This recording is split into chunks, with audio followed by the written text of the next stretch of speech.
Bonjour. Bienvenue à tous à cette nouvelle vidéo Toy Split.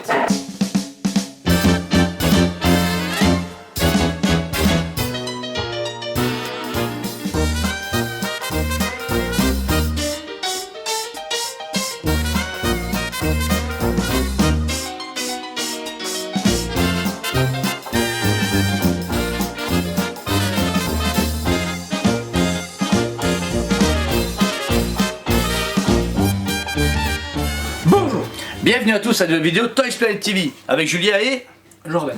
Voilà, donc ici on a une nouveauté à vous présenter. Comme vous savez, on a accès maintenant à des exclusivités Sideshow Collectible, des versions variantes, des versions plus complètes, etc. N'hésitez pas à nous contacter si vous cherchez à avoir quelque chose. Voilà, un petit message, écoutez, cherche ça. Des fois on a beaucoup d'informateurs maintenant pour avoir des statues beaucoup plus anciennes ou beaucoup plus rares. Donc voilà, sachez-là, ici avec la vidéo, c'est déjà une belle info. Et en plus, on va vous présenter ici deux statues en une. Donc tout d'abord, la version exclusive Iron Man et la version régulière. classique. Une classique est sortie il y a presque un an. La version exclusive est sortie un peu plus tard. Voici donc du coup le comparatif. Vachement plus tard. Et voici du coup le comparatif en vidéo de suite. Et voici les deux déballés. Assez rapidement, vous avez bien vu, forcément on est hyper rapide. Donc voici ces deux mêmes statues, absolument les mêmes. La seule différence c'est le color et un petit détail important qu'on va vous spécifier.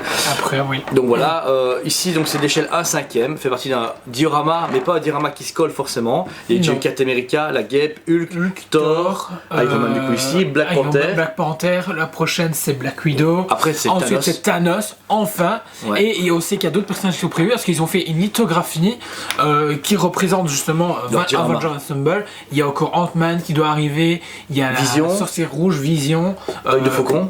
Œil de Faucon, il y a encore quelques-uns et peut-être des surprises également. Alors, on verra bien. Ce qui est bien avec cette gamme-là, c'est que c'est entre le vintage et l'actuel en fait. Je veux dire, moi ici, l'Iron Man est assez rétro, mais a un design un peu plus nouveau, on va dire. C'est rafraîchi, c'est repart, on va dire. Ça ici, donc c'est le classique. Les mêmes socles, ici c'est la version exclusive ici en face de moi. Elles s'allument toutes les deux, on va vous montrer justement. Alors du temps vous avez remarqué donc, du coup que ici chacune a les mains et le torse lumineux. Ouais, ça c'est super bien. C'est super Maintenant cool. ici vous pourrez remarquer sur celle que je vous présente de la version régulière, la tête ne s'allume pas. Alors on sait pas pourquoi, moi personnellement j'ai eu la régulière il y a un an, je l'ai déballé, je me dis oh cool ça allume mais pas la tête, je fais oh bah je sais qu'il savait pas le faire. On a reçu l'exclu cette semaine, je me dis oh bah dommage ça s'allumait pas la tête, j'allume, bam la tête s'allume, je fais c'est quoi ce bordel? Et puis je me dis, bah, c'est pas la mienne, elle aura un problème. On a une autre, elle a le même problème. En fait, il n'y a même pas de système dedans. Grosse critique Sideshow, pourquoi pas celle-là? Pourquoi elle aurait déglagué 10 fois plus avec une lumière dans les yeux. Ouais. Et là, pourquoi celui-là là, et pas celui-là? Je comprends pas. Je vois pas. Est-ce qu'ils ont produit différemment? Est-ce qu'ils se sont dit. Mais elles ont 1 an et demi ou 2 ans d'intervalle, je ne sais plus. Elles ont quand même. Voilà, et puis après, peut-être à cause des remarques justement sur celle-ci, les gens ont peut-être fait eh là t'étais pas lumineuse, c'est dégueu, tout ça. Du coup, il faut ok, on va récupérer sur celle-ci. Ouais, mais bon, voilà, c'est dommage. C'est dommage, ouais, c'est vraiment dommage. Celle-ci a aussi deux numéros différents. Ici, moi j'ai 500 exemplaires pour la version exclusive. Ici, j'en ai 1000. Voilà, donc numéroté à la main comme d'hab chez Sideshow, les socles c'est pareil. Voilà, très belle position. Vous dire, je trouve ça vraiment intéressant de l'avoir en mode combat parce qu'il va bien avec les Avengers. Surtout ce côté décalé qu'on a plus difficilement chez Hot Toys. Le Hot Toys le mettre comme ça c'est pratiquement impossible. Et en Sideshow ils le mettent souvent en droit ou en mode muséum. Là il est vraiment en mode combat, mais ils sont pas attardés à mettre des. De toute façon, tout le diorama est vraiment bien. Ouais, il est franchement, bien, il est super bien pensé. Et de toute façon, on va vous les montrer en détail. Donc ici, on se retrouve de plus près. On va commencer par le Iron Man régulier. Classique. Déjà, vous pouvez voir qu'au niveau du painting, c'est très simple, très lisse.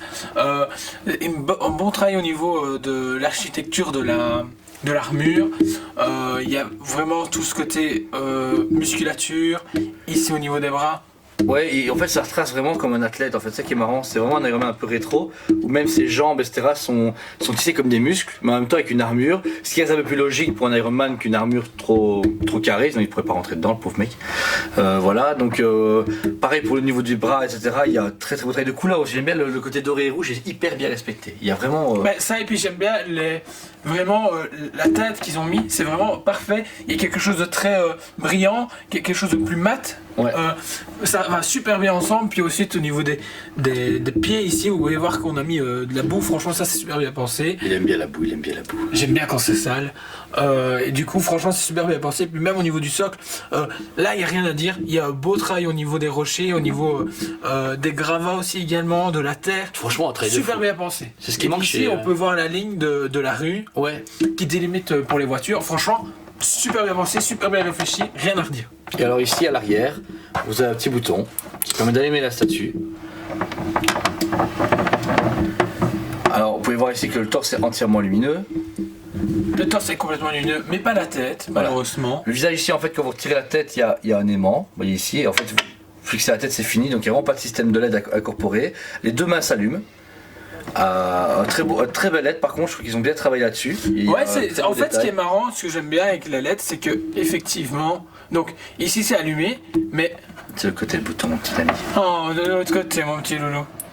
Et quand vous éteignez, franchement, première vue, je dirais pas qu'il y a des LED. Ouais, c'est vrai. Ça a été pensé aussi, travailler en fonction où on puisse l'exploser comme ça, se dire, ok, il est prêt à attaquer, et puis voilà, vous avez des amis qui rentrent, hop, c'est allumé, et ça passe super bien. Et puis il y a un bouton sur pile. Alors comme elle se dit pas grosse, c'est facile. Un câble aurait été peut-être chiant. Les piles, c'est de la LED, donc ça consomme vraiment que dalle. Et voilà, il est super beau. Forcément, avec le Regular, on va parler de la version Deluxe, donc juste ici. Que lui est vraiment beau aussi également. C'est la même statue, il n'y a rien qui change, pas une variante, c'est juste la couleur qui change. Et le truc important, c'est la tête, dans le sens que quand vous retirez la tête, eh ben, en fait, je ne sais pas la retirer, tellement qu'elle est bien mise dedans. Voilà, je l'ai prise dedans, voilà. En fait, c'est bien parce qu'il y a un PEX ici pour mettre de la lumière. Et ouais, ils ont pensé à ça pour celui-là. Et du coup, quand on l'allume, les yeux s'allument par rapport à l'autre version. Voilà, il faut bien appuyer la tête pour que ça se connecte correctement. Donc ici, le cœur, les yeux et les mains s'allument. Oui, un beau rouge, franchement. Un très beau rouge. C'est super bien éclairé. Clair avec le bleu, voilà. Par contre, voilà, on s'attarde pas dans le sens que c'est la même statue. La seule différence, c'est que par exemple, les traces d'usure ont été plus prononcées sur celle-ci. Mais je pense maintenant, est-ce que c'est le... Oui, j'allais dire, est-ce que c'est le bleu qui fait ça? Je pense que oui. Mais le trait debout, par contre, est un peu moins prononcé sur celle-ci que sur l'autre. Pareil, je pense que c'est bleu. C'est peut-être aussi le bleu. Non, voilà. Je pense que c'est bleu. Ici également, voilà, vous éteignez, ça passe tout seul. Ouais. Je veux dire, ça a été super bien pensé. C'est des fois quand ils mettent des LED, on voit que ça a été pensé pour des LED et ici passe forcément. Donc ça passe tout seul. Bon, les deux statues sont vraiment sublimes en échelle 1/5 chez Sideshow Collectible. Voilà, vous avez pu voir du coup ici les produits en détail, tous les deux. Voilà, très beau travail, vraiment. Même aucune critique, comme j'en ai pu spécifier, ils ont même mis des salissures sur les pieds, ce qu'il aime vraiment souvent, il aime bien quand c'est sale. Ouais, j'aime quand c'est sale. Voilà. Non, franchement, c'est bien pensé. Le système de LED, le système de rotation. Il y a quand même quelques critiques à faire, il faut que je reste honnête. Mais vu que c'est vraiment, voilà, c'est contre Thanos, c'est des gros combats, on sait très bien que ça soit dans les comics. Au début, il n'avait pas teasé, c'était pas teasé avec la... C'était pas teasé, mais ça reste un gros combat, les Avengers sont présents, donc ça veut dire qu'il y a un grand méchant devant. Et je trouve que l'armure mériterait plus de battle damage. Ah oui, ok, d'accord. Pour moi, c'est tout. Parce que le soc, tu vois bien que tout est en train de se faire dévaster. Ouais. Franchement, ils auraient pu jouer dessus au niveau du torse, au niveau des genoux, au niveau des coudes.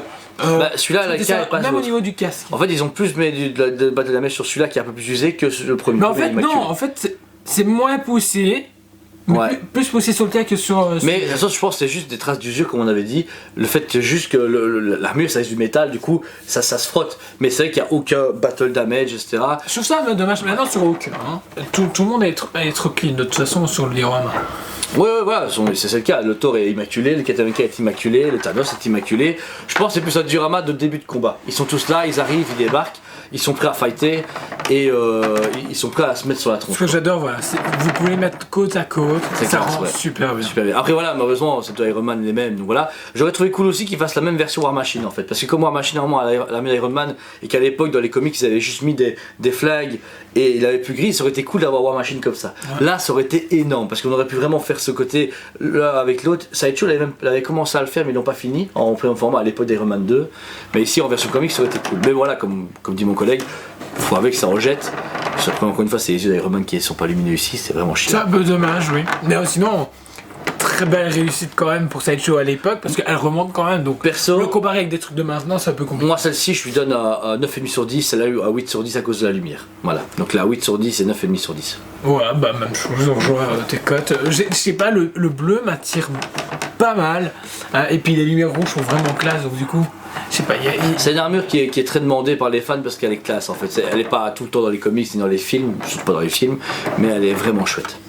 Bon voilà, bah écoutez, si vous avez aimé la vidéo, n'hésitez pas à liker, partagez-la et abonnez-vous, surtout avec la petite cloche, ding ding. Ouais, pour rester averti de tout ce qui va se passer sur la chaîne YouTube actuellement. Vous voyez qu'on a beaucoup de contenu exclusif, beaucoup de choses nouvelles, très variées, Marvel, DC, Rambo, Star Wars, on a de tout, tous les fabricants, on est vraiment en lien. S'il y a d'autres choses que vous voulez voir, précisez-le en commentaire. Demandez.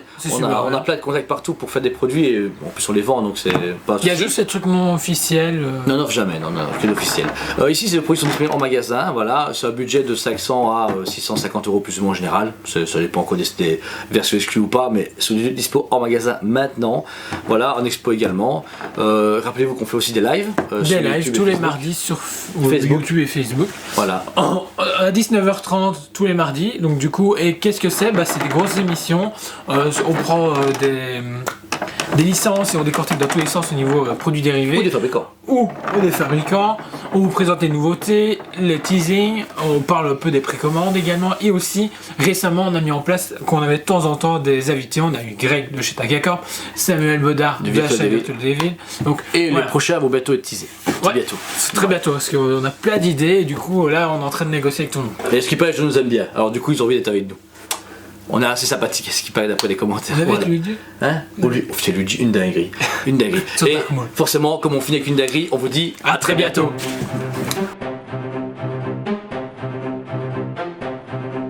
Allez, on se dit à très bientôt.